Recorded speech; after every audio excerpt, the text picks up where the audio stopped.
I grew up in a beautiful part of Australia. The trees, the hills, and the mountain streams were my playground. While I had everything I needed in life, I was very aware that in other countries, children just like me, through no fault of their own, were going to bed hungry. But living in an age defined by risk, floods are more frequent, droughts last longer, entire communities are being uprooted, not by choice, but by climate. Governments are overwhelmed by the cost of successive crises. The private sector is grappling with fragile supply chains that once felt secure.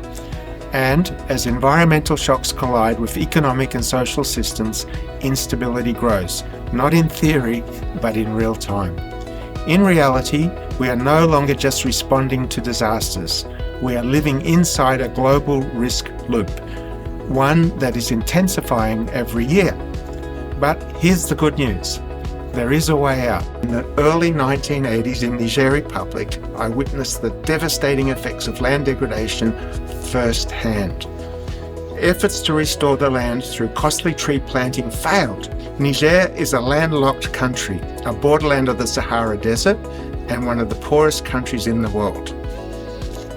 The landscape that confronted me on arrival was at the point of ecological collapse, barely able to support life. Because of that destruction, people experienced regular hunger, poverty, and displacement. In that moment, everything changed, and this was the turning point and the discovery of what we call the underground forest. When I first met Hoti, his land was dying, and so was his sense of hope. Imagine standing on a stretch of barren land, dry, cracked soil, no shade, no crops, no hope. Now, imagine that same land 3 years later, covered with trees, with life, with promise. What changed? What turned things around for Hoti was something called farmer-managed natural regeneration, or FMNR. It's a mouthful, but the idea is simple yet powerful. So how does FMNR work? At its core, FMNR is beautifully simple and incredibly effective, and it doesn't require high-tech solutions or massive infrastructure. It starts with identifying living tree stumps and natural seedlings already present in the field, in grazing lands and in forest lands. Pruning and thinning of excess shoots and branches focuses the tree's energy, giving rapid and robust growth. Emerging trees are protected from fire, livestock, and human destruction. Monitoring keeps the momentum going and helps practitioners learn by doing as they adapt the approach to their specific context and to help meet their specific needs. Finally, practitioners are encouraged to utilize the trees and tree products sustainably.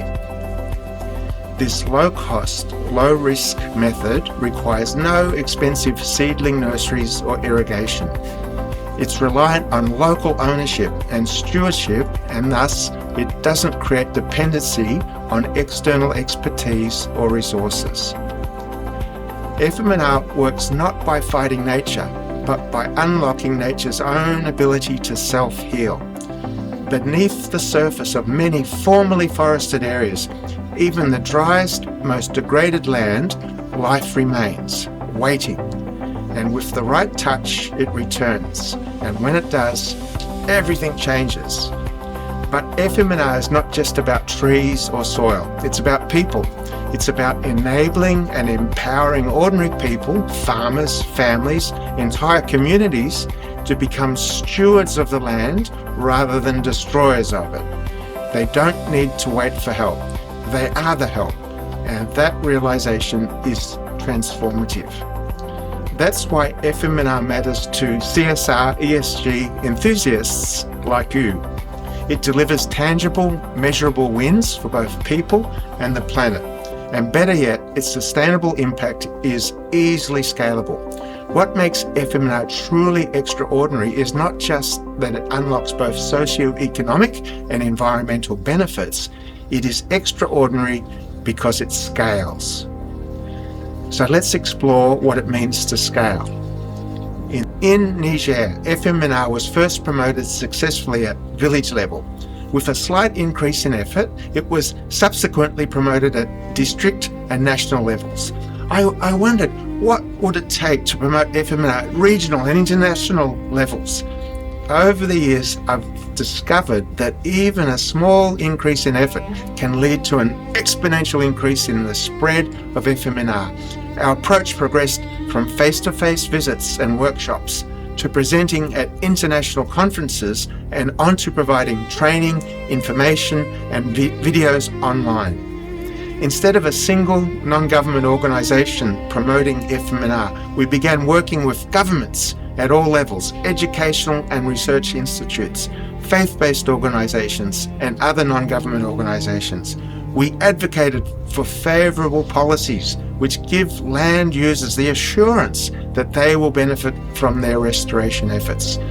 This gave confidence and boldness to early adopters who led the way. In Niger, FMNR experienced exponential spread through what was primarily a bottom-up farmers' movement. It took 20 years to regenerate 200 million trees across 5 million hectares. This feat was achieved by the collective actions of amongst the world's poorest people. In other words, this amazing transformation occurred in a most unlikely place and was led by a group of people who are assumed to be least able to affect change. Imagine if we replicated this bottom-up approach while also engaging governments to provide top-down support, such as creating enabling policies, facilitating extension services, and developing FMNR-linked market chains. Research institutions to optimize impact, and educational institutions to equip the next generation of leaders with FMNR knowledge and skill. Other non-government organisations, faith-based organisations, and environmental groups.